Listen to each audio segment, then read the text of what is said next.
Little Nightmares 3 has given us some very memorable monsters that we have never seen before in action until now. What's so interesting about them is how each one holds their own significance, having a compelling story that explores dark secrets. Most of these are from other Little Nightmares media, so it's so cool to finally see them in a game. That being said, let's uncover every detail about each monster in Little Nightmares 3.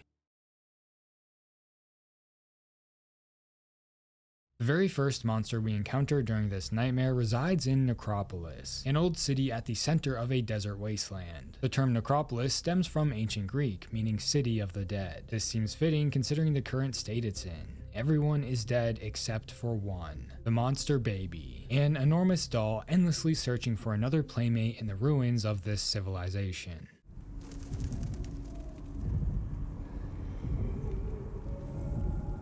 This of course is a massive porcelain doll wearing a dress and one shoe. Her hair is also ripped out, having only a few splotches. She is extremely dirty, which is fitting considering the location, but she is also cracked and even missing a piece on her face. Her overall appearance of being filthy and damaged makes you wonder just how long she's been here. Now, her massive size is not the only thing to fear. She has a petrifying light ability. Using only her right eye, she is able to shine a light that can turn any living being into stone. It's similar to Medusa. This petrifying ability only comes from one eye, but she's able to do it on command, meaning it's not always active, so she's able to choose when she uses it. We see this when she curiously picks up Low and Alone for the first time, but she doesn't use it. However, during all the other encounters, she has it active. This makes the character even more terrifying because she doesn't have to petrify the inhabitants of the city, but she chooses to anyways. Considering she is just a baby, it seems she doesn't understand this ability, using it curiously thinking it's fun, when in reality she is killing innocent people. But this turning into stone effect is even more chilling once you take a closer look. Instead of the full body, only the outside layer gets turned into stone. While playing, we can see brains and organs of some of the dwellers that are petrified. This means they could still be alive after they're turned into stone. Their hearts beat away while they likely die from starvation. It's almost like a form of torture and adds an entirely new layer of darkness to this monster. But like I said before, she's just a baby, so I don't think she understands what she's doing. Her actions might not be out of malice, but simply because of curious innocence.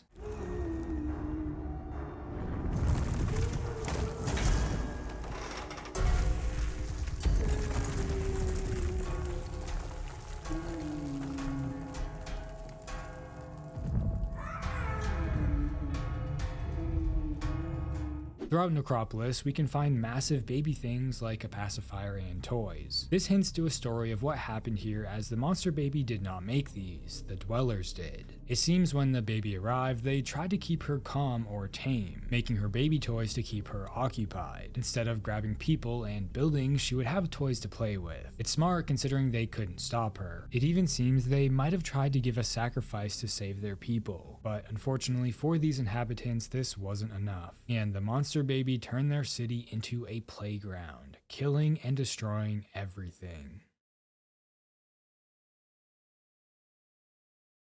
The next monster takes us to every kid's favorite place, the candy factory. However, the candy being made here is anything but sweet. Production never stops. This place is a metal tomb untouched by daylight. No windows and no sense of time or day. The machines here endlessly rumble and slam, providing a depressing metronome for each worker. Ingredients are smashed into colorful slurries, then spun into glossy twisted treats. Sticky, yet dark delights designed for ravenous lips. The candy being produced here is mixed with human body parts, as we can see barrels of smashed human remains. But that's just the top layer of this factory. Nested deep between the conveyor belts and hissing pipes that feed the guts of this factory, here lies a nexus of information. A tangled collection of glossy TV screens blinking and flickering without end. This draws the supervisor's attention towards anything that might seem out of place. This monster runs the factory. She's an elderly woman with 6 arms/legs that wears a blue dress. However, this dress is hiding the fact that she does not have a bottom half to her body. Her true form is that of an insect-like being. She simply makes the bottom of her dress out of yarn, metal, and wheels to move around on. We learn this while inside of a room in the factory. When Lo and Alone first encounter her, you can hear her wheels squeaking while she moves. You can even see wheel marks from her on the ground, as both of these details are hinting that she does not have legs underneath this dress. She also wears a big wide smile on her face at all times. Perhaps her candy is the cause for this. And her 6 arms allow for more productivity while working. Now, the supervisor is extremely diligent, constantly on the move making sure the factory never stops. She has an endless supply of employees to make sure of this. If one perishes due to being overworked, she just throws their body into the candy mix and immediately replaces them, meaning product never runs short. Her endless supply of candy gets sent out to places like the carnival. Now, monitoring this massive facility and all the employees is made easy with her cameras. They are scattered all over, watching everything, and will notify her of any irregularities. Her piercing gaze misses nothing. She even keeps all the recordings, as we can find an endless amount of tapes all over the place. The supervisor seems to have a short fuse. Lo and Alone ultimately cut power to her nexus of information, causing all the cameras to stop working. After fiddling with the controls in an attempt to fix things, she loses it and succumbs to her true monstrous form.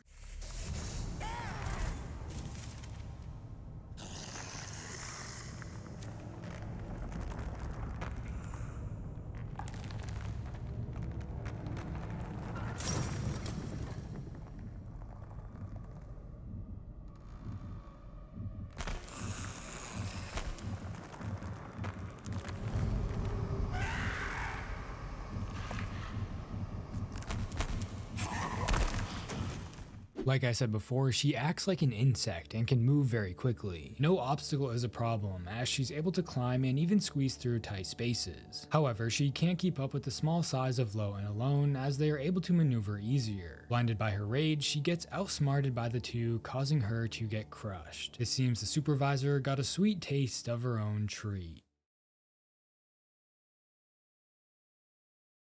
The next monster takes us to the carnival, a place of deadly fun. It's massive and sits upon a giant ship flying in the sky. The surface is run down and littered with trash. Guests are mindlessly being entertained by the rides, attractions, and puppets. These puppets are all throughout the carnival, and they mainly cater towards the guests, keeping them entertained. They run the carnival, if you will. Their bodies appear to be wooden and lumpy, similar to that of a marionette. They also seem to attack anyone who's not a part of the herd, meaning the guests of the carnival.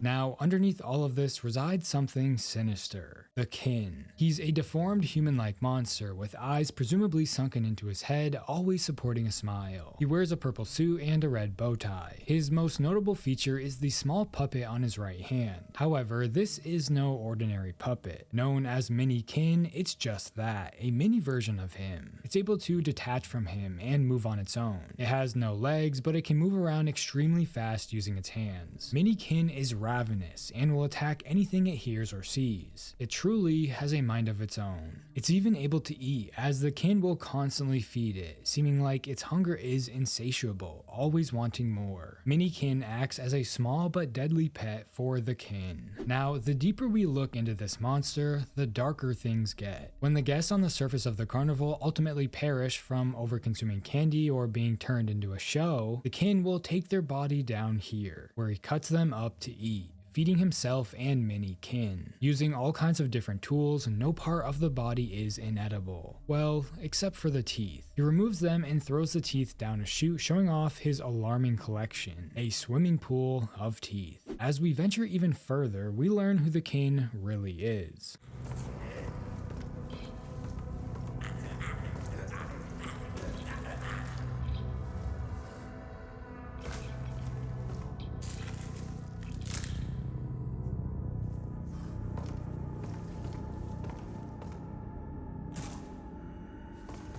He runs a show for the carnival, a place where guests can enjoy a few drinks, candy or popcorn, and be entertained. Entertained by enslaved children. He captures them and forces them to perform at his show. We see this firsthand while playing. One of the children is struggling to juggle. He gives them no time to rest, even just throwing the rings at the kid in front of him. It makes the child feel worthless, as he has to pick them up off the floor and try again. You can tell they're tired and sick of performing, but the show must go on. Once they're done, the child is locked inside of a small cage until it's needed again. It's dark stuff and just shows how sinister the kin really is. But karma eventually catches up to him as Lo and Alone burn Mini Kin and presumably defeat it.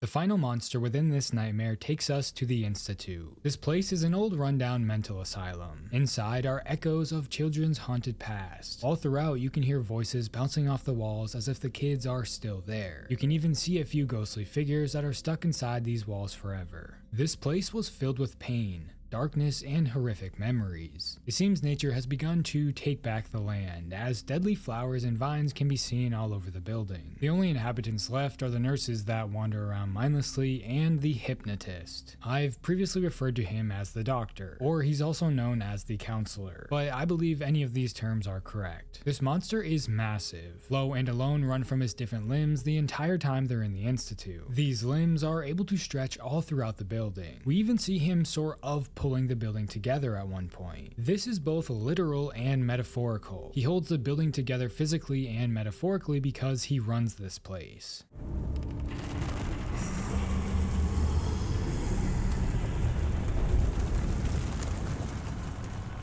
The Hypnotist is very old, with sagging skin and glasses. It's as if his skin is melting off his face. Interestingly, he has an eye on his hand. This is the same eye we have been seeing all throughout the game. He is always watching, and I'll talk about this more in a moment. Now, in order to explain who or what this monster really is, I need to go into theory territory for a bit. It's heavily implied that the Hypnotist is Otto. This is a character outside of the Little Nightmare game, so you might not have ever heard of him. He has a bunch of lore in all of the other Little Nightmares media excluding the games. Honestly, he deserves his own video, but I'll go over what's most important here. Otto is a psychiatrist who was initially super kind. He was determined to help young children overcome their problems like dream-related disorders, hence Little Nightmares. However, over time, he gradually reveals himself to be a psychological, abusive, and cruel man. He was obsessed with the nowhere, a world that exists within the dreams of children. I'm sure you know what that is. All the locations of Little Nightmares 3 are in the Spiral, which is a place inside the nowhere. Otto would use his patients as conduits, in hopes to one day access the nowhere himself to find his long-lost sister. But doing this came at the cost of his patients' safety and sanity, hence the sort of torture these kids go through. So here we are, Little Nightmares 3, where it seems he might have been able to make it to the nowhere as the Hypnotist. He's called this because he would sort of hypnotize the children into dreaming. So this could be Otto. We can even see his jar of candy, something he would use to entice the children into doing what he asks. The device on the chair is also his. He would force the kids to use it to communicate with the nowhere. The horrors of this character do not come from his appearance, but rather his actions. That's why this monster just looks like a regular guy. Sometimes the most normal looking people have the darkest secrets. Now, the eye I mentioned from before could signify how Otto is always watching, even while the kids are in the nowhere. That's why we see it everywhere. Regardless of who this monster is, Lo and Alone presumably defeat him, sending him into the dark depths below.